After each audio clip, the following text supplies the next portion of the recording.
Without fail, us Minnesota fighting Vikings fans, whenever we start feeling our oats a little bit, just a little bit of chutzpah, a little bit of, this team's going to be good. A dozen Joe Bartys in 10 years. The national media jabronis are just so good at just like cutting us down to size. Oh, the disrespect is real up in this motherfucker. Okay, but keep sleeping. Okay, we're making a list, checking it twice, going to find out who's douchey or nice. So, Pro Football Focus. Yeah, I have a love-hate relationship with PFF. Respect all the analysts over there, but sometimes, man, I don't know, because the Vikings are in the middle of one of the best free agent off seasons in team history, and it's low key. Like, we're not talking about big time home runs, but we're talking about timely base hits. We're talking about manufacturing runs. And Dalvin Tomlinson, stand up triple. Patrick Peterson, solid shot to the gap. Maybe it's going to be extra bases. We don't know. Nick Vigil is being hit by pitch. Mac Alexander is a base hit up the middle. Xavier Woods is a seeing eye single. The trade for Mason Cole is a fielder's choice. So, hey, even though they're not home runs, they still count the same on the board face.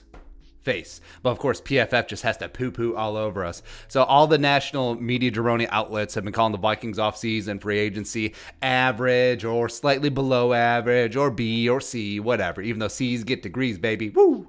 I went to a state college. So let's dive in. Yeah. So I have a couple of issues. Of course, this is Festivus for the rest of us, basically. So Minnesota, start with Dalvin Tomlinson. My guy, 2 years, $21 million.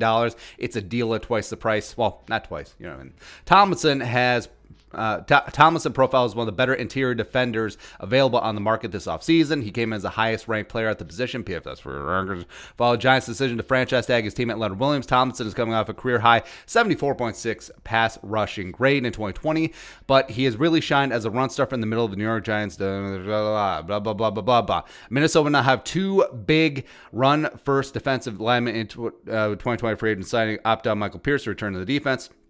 Vikings should have a little trouble controlling the last scrimmage against the run with both of those players on the field, which allows more freedom and coverage. However, there is also little pass rushing threat up front from this current group beyond what Danielle Hunter brings. Blah, blah, blah, blah. The overlap between Pierce and Tomlinson on a unit that could use a disruptive pass rushing threat at 3-tech or edge defender opposite Danielle Hunter pushes what is otherwise solid value for a player of Tomlinson's caliber to just an average deal.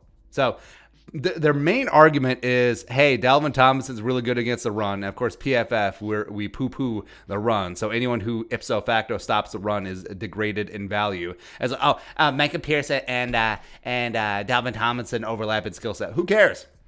Who cares? Like, we found this out last year when we talked about our wide receiver rankings in the drafts. Like, oh, Justin Jefferson, Adam Thielen, there's a little bit too much skill overlap there. How would it work? Oh, it worked. It worked out pretty damn good. And, you know, this does not eliminate or exclude the fact that the Vikings will still bring in that disruptive 3-tech. We're talking about a Levi Onwuzurike. We're talking about Jalen Twyman, a Lee McNeil, Darius Stills. Like, they could still come in and platoon and be that dude. Or James Lynch. Hell. Plus, everyone's sleeping on Stephen Weatherly. I mean, he's solid, decent. Plus, everyone is completely asleep, comatose about DJ Wanham year 2. Woo! You could make a good case that besides Chase Young last year, DJ Wanham was the most effective rookie edge rusher, and he's still getting his feet wet. He's still learning the NFL game. I'm very bullish on DJ Wanham year 2. Plus, the Vikings can still draft premium edge talent, man. You got 10 draft picks. If Kwity Paye is the guy at 14, so be it. Let's go. Woo! Let's go hunt. And then Patrick Peterson.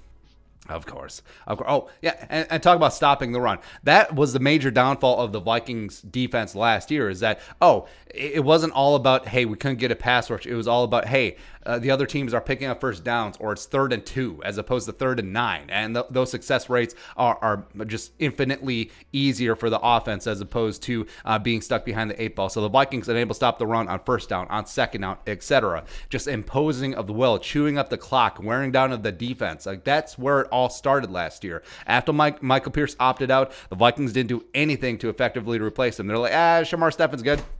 Jaleel Johnson's good. We'll call it a day. Now, not so much. So Diesel, Dalvin Tomlinson, great price, great value, at a major position need on that defense. Spanked it. A+. Average? Shoot. Get out of here. Patrick Peterson. 1 year, $8 million plus $2 million in incentives. Great. Average.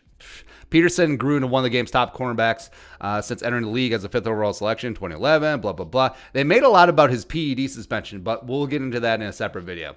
From 2011 to 2018, Peterson's blah, blah, blah, blah, blah, blah, blah. Basically, they're saying he's not the player he used to be. Well, no poop. No poop. There's a reason why he's signing here for $8 million plus $2 million in not likely to be earned incentives, as opposed to getting $15 million a year on a 4-year contract, right? Vikings are betting on the upside, continuing the baseball analogies because 'tis the season, baby. We're playing Moneyball. It's like when the Oakland A's signed David Justice. They're just trying to squeeze out the last drops of ball out of him. Like, they're under no illusion that he was David Justice of the Yankees or David Justice of the Braves. No. I'm under no illusion that Patrick Peterson is that true travel cornerback 1 of 2011, of 2015, of 2016. He's not.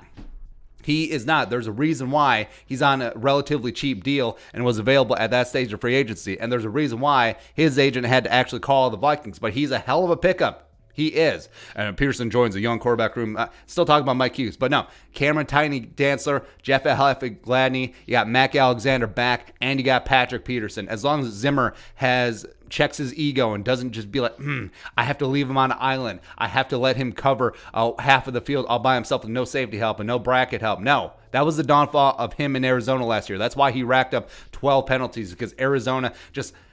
Whether it's the defensive coordinator, whether it was Patrick Peterson himself, it's like, I got this.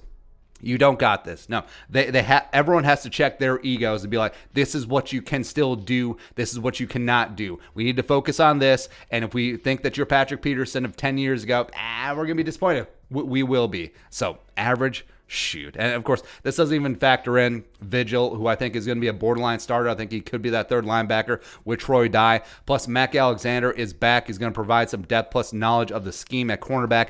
Xavier Woods is low-key great signing. Love the versatility opposite of Harrison Smith. Plus, takes safety, a major draft need, off the table. So, again, we're just adding to the list. We're just adding to the list. It's like, okay.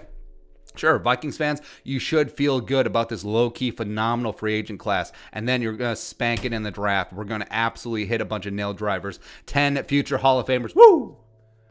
And then go 17-0. Hoist that Jerome Barty for the first time. That sticky Jerome Barty. And then 11 more in the next 9 years. Math.